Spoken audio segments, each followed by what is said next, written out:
یعنی ایک تسبیح اگر درود پاک کے حوالے سے آج کے اس ویڈیو میں ہم یاد کر رہے ہیں کہ اگر ایک تسبیح صبح میں اور ایک تسبیح شام میں درود پاک کی پڑھ کر امام زمانہ کی والدہ کو ہدیہ کریں اور اپنا کام اپنی حاجت بتائیں تو انشاءاللہ العزیز وہ اعوذ باللہ من الشیطان اللعین الرجیم بسم اللہ الرحمن الرحیم۔ سامعین و ناظرین، آج ہم سورہ مبارکہ فاطر کی فیوز و برکات، فضائل، اہمیت اور عملیات کو بیان کریں گے۔ یہ مکی سورہ ہے، مکہ میں نازل ہوا اور بسم اللہ کو ملا کے 47 آیات پہ مشتمل ہے۔ اس میں تقریباً 10 موضوعات پہ گفتگو کی گئی ہے، جیسا کہ سب سے پہلے فرشتوں کا ذکر، فرشتوں کی شکل و صورت، عمر کی کمی یا زیادتی کا باعث، یعنی ہماری عمر بعض دفعہ ہماری ایج جو ہے وہ زیادہ ہو جاتی ہے، بعض دفعہ کم بھی ہو جاتی ہے، اس کا دار و مدار انسان کے نیک اعمال پہ ہے یا برے اعمال پہ ہے۔ کلمہ طیب، بیان توحید، علماء کی صفات، ہر ایک پر اس کے اعمال کی ذمہ داری ہے۔ وارث کتاب، جو کہ 3 گروہوں کو ذکر کیا گیا ہے۔ مومن کس شان و شوکت سے جنت میں جائے گا۔ اگر اللہ دنیا میں سزا دینا شروع کر دے تو زمین پر چلنے والا کوئی بھی نہ رہے گا۔ یہ تقریباً ملے جلے ہوئے 10 موضوعات پہ گفتگو کی گئی ہے۔ جب ہم فضائل کی جانب آتے ہیں، سرکار رسالت مآب حضرت محمد مصطفیٰ صلی اللہ علیہ وآلہ وسلم ارشاد فرماتے ہیں، یہاں 2 روایتیں ہیں سرکار کی۔ پہلی روایت میں یہ ہے کہ جو شخص سورہ مبارکہ فاطر کی تلاوت کرے گا، خداوند عالم اس کے عوض میں اس کے لیے جنت کے 3 دروازے کھول دیتا ہے اور چاہے تو جس دروازے سے جنت میں داخل ہو جائے۔ دوسری روایت میں یہ ہے کہ اگر کوئی بندہ سورہ مبارکہ فاطر کی تلاوت کو اپنا وطیرہ بنا لے گا تو اللہ تعالیٰ اس سورت کی فضیلت کے عوض میں 8 دروازے جنت کے اس کے لیے کھول دے گا، وہ چاہے جس دروازے سے جنت میں داخل ہو جائے۔ امام رضا علیہ السلام ارشاد فرماتے ہیں کہ اگر کوئی شخص آیت مذکورہ، یعنی آیت مذکورہ سے مراد یہ ہے کہ سورہ مذکورہ کو پڑھے اور پڑھ کر سو جائے تو اس پر اس کے مکان کی چھت نہیں گرے گی۔ اکثر طور پہ ہم دیکھتے ہیں کہ حادثات آتے ہیں، چھتیں گر جاتی ہیں، مکان کی چھتوں سے اموات واقع ہو جاتی ہیں، تو سورہ فاطر کو پڑھ کے سوئیں تو خداوند عالم آپ اس قسم کی موت سے آپ کو محفوظ رکھے گا۔ امام جعفر صادق علیہ السلام کی خدمت میں ایک شخص آیا اور اس نے کہا کہ مولا میں مرو کا رہنے والا ہوں، اور کہا کہ میرے لڑکے کو صدا، یہ ایک بیماری ہے، اس کی تکلیف ہے، تو مجھے اس کے لیے کوئی علاج بتائیں۔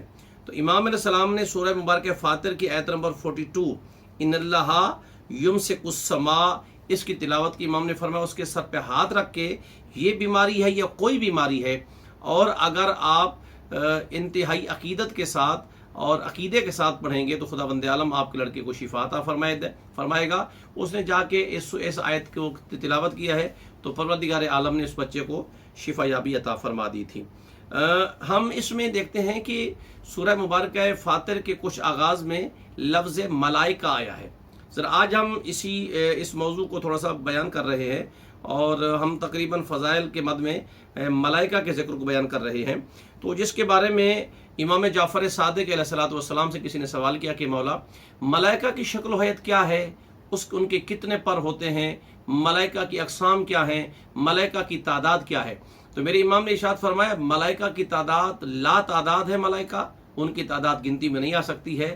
اللہ کے مقرب فرشتے اور بڑے فرشتے جن کے 4 نام ہیں، حضرت جبرائیل علیہ السلام، حضرت میکائیل علیہ السلام، حضرت اسرافیل علیہ السلام اور حضرت عزرائیل علیہ السلام۔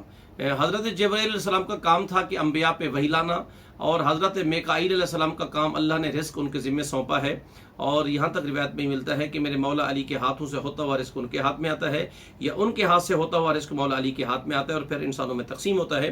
اور جناب اسرافیل علیہ السلام بروز محشر قیامت کے دن سور پھونکیں گے، قیامت کے دن سور کو پھونکیں گے، اور حضرت عزرائیل علیہ السلام جو ہے یہ ملک الموت ہے، موت کے اوپر فرشتہ مقرر ہے۔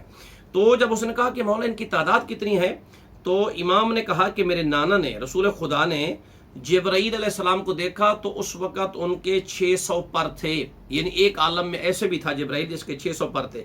اس کی پنڈلیوں پر موتیوں کی لڑیاں تھیں، جس طرح سبزے پر شبنم کے قطرات ہوا کرتے ہیں۔ اور جب میکائیل کو دنیا میں جانے کی اجازت خداوند عالم دے گا تو اس کا ایک قدم 7ویں آسمان پر ہوگا اور اس کا دوسرا قدم جو ہے وہ 7ویں زمین پر ہوگا۔ بعض فرشتے ایسے بھی ہیں جن کا نصف برف کا ہے اور نصف آگ کا ہے، बर्फ़ आग को ख़त्म नहीं करती और आग बर्फ़ को नहीं पिघला सकती। ये भी खुदा की कुदरत कामला की एक अजीम निशानी है। और फिर आगे मासूम इरशाद फरमाते हैं कि वो फरिश्ते अल्लाह से दुआ मांगते हैं कि आए आग और बर्फ़ में उन्स पैदा करने वाले खुदा, हमें अपनी इताअत पर साबित कदम फरमा। और बाज़ ऐसे फरिश्ते भी हैं कि जिनके कान और आँख के दरमियान का फासला तेज़ परवाज परिंदे की 500 साल की मसाफत के बराबर भी है। और बाज़ फरिश्ते ऐसे भी हैं कि जिन्हें देखा गया है कि उनकी तादाद बहुत ज़्यादा है। फरिश्ते न खाते हैं, न पीते हैं और न निकाह करते हैं, बल्कि उनकी ग़िज़ा जो है नसीम अर्श है। और कुछ फरिश्ते रुकू में हैं, क़यामत तक रुकू में रहेंगे, कुछ सजदा में हैं, क़यामत तक सजदा में रहेंगे, और कुछ क़याम में हैं, वो क़यामत तक क़याम की हालत में रहेंगे। और आप सल्लम ने फरमाया, और बल्कि आप अलैहिस्सलाम ने भी फरमाया कि तमाम मखलूक़ात में से फरिश्तों की तादाद बहुत ज़्यादा है। अल्लाह ताला हर दिन और हर रात को 70,000 फरिश्ते ज़मीन पर भेजता है, जो सबसे पहले वो बैतुल्लाह का तवाफ़ करते हैं, फिर आ जाते हैं मदीना, रोज़ा रसूल का तवाफ़ करते हैं, वहाँ से चले जाते हैं शाह नजफ़ मौला अली अलैहिस्सलाम के ज़रिए का तवाफ़ करते हैं, वहाँ से सीधा शहनशाह करबला वाली करबला मौला हुसैन अलैहिस्सलाम के ज़ियारत का तवाफ़ करते हैं। और इसी तरह फिर खुदावंद आलम के ये फरिश्ते अल्लाह की बारगाह में दोबारा चले जाते हैं। तो इसीलिए मासूम ने फरमाया कि कुछ फरिश्तों के 2 पर हैं, कुछ के 3 पर हैं, कुछ के 4 पर हैं। और हज़रत दरदाईल फरिश्ते को देखा गया कि जिसके 16,000 पर हैं। सरकार दो आलम हज़रत मोहम्मद मुस्तफ़ा सल्लल्लाहु अलैहि वसल्लम इरशाद फरमाते हैं कि मैं शब मेराज मैंने एक ऐसे फरिश्ते को भी देखा कि जिसके हाथ की एक हाथ नहीं है, बल्कि एक हाथ की जगह हज़ारों हाथ है। और हर हाथ की हमारे यहाँ 5 उंगलियाँ होती हैं, उनकी 5 उंगलियाँ नहीं, हज़ारहा उंगलियाँ हैं। और हर उंगली के 3 हिस्से नहीं, बल्कि हज़ारहा हिस्से हैं। और मुसलसल वो गिनती में लगा हुआ है, शुमार कर रहा है, काउंटिंग कर रहा है। तो रसूल खुदा ने पूछा कि जिब्रील ये क्या कर रहा है? फरमाया या रसूलल्लाह, ये पूरी रूए ज़मीन पे जहाँ कहीं भी बारिश के कतरे गिरते हैं, उन तमाम को अपने हाथ की उंगलियों पे शुमार करता है, गिन लेता है। तो नबी ने फरमाया कोई ऐसी चीज़ भी अल्लाह की है जिसको ये न गिन सके? तो उन्होंने कहा हाँ या रसूलल्लाह, एक ऐसी चीज़ है कि जिसको शुमार नहीं कर सकता। तो नबी करीम ने पूछा कि वो क्या चीज़ है? तो जिब्रील ने अर्ज़ की या रसूलल्लाह, वो जब चंद लोग, ये चंद उम्मती आपके कलमा गो जमा होकर आपके और आपकी आल पर, यानी मोहम्मद और आले मोहम्मद पर जब दरूद भेजते हैं, तो या रसूलल्लाह वो सवाब उसका इतना होता है कि ये फरिश्ता उस सवाब को काउंट नहीं कर सकता, शुमार नहीं कर सकता। तो नाज़रीन, किसी भी मुश्किल के लिए आपको चाहिए कि दरूद पाक को हमेशा अपना वतीरा बनाएं, तो परवरदिगार आलम आपकी मुश्किलात को आसान फरमाएगा, रिज़्क रोज़ी में भी बरकत अता फरमाएगा। यानी एक तस्बीह अगर दरूद पाक के हवाले से आज के इस वीडियो में हम याद कर रहे हैं कि अगर एक तस्बीह सुबह में और एक तस्बीह शाम में दरूद पाक की पढ़कर इमाम ज़माना की वालदा को हदिया करें और अपना काम, अपनी हाजत बताएं, तो इंशाअल्लाहुल अज़ीज़ वो काम आपका हतमी तौर पे हो जाएगा। क्यों?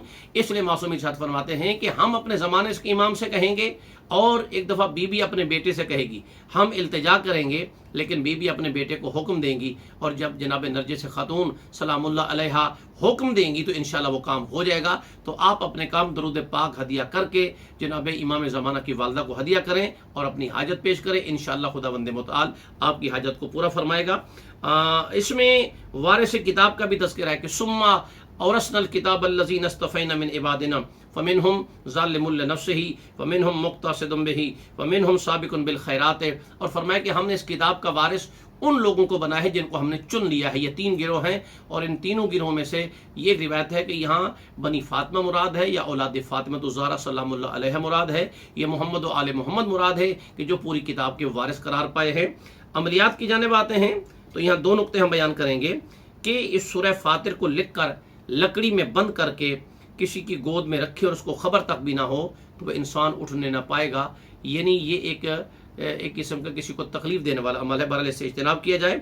और एक और चीज़ है, मासूम फरमाते हैं कि अगर कोई ख़ास अर्जी हो, बग़ैर सिहाई के कलम से अर्जी को लिखें और बग़ैर सिहाई के सूरह फातिर को ऐसे कलम ख़ास चलाते जाएं, तो परवरदिगार आलम वो नक्श को अपने पास रखें तो खुदावंद मुतआल आपकी हाजत को पूरा कर देगा। लेकिन इस सूरह फातिर में चूँकि बीबी के नाम से मंसूब भी है सूरह फातिर, जनाब फ़ातिमा ज़हरा सलामुल्लाह अलैहा के हवाले से भी दरूद पाक बीबी को भी हदिया करें और ज़माने के इमाम की वालदा को हदिया करें, तो इंशाअल्लाह तमाम हाजात जो है खुदावंद आलम पूरी फरमा देगा।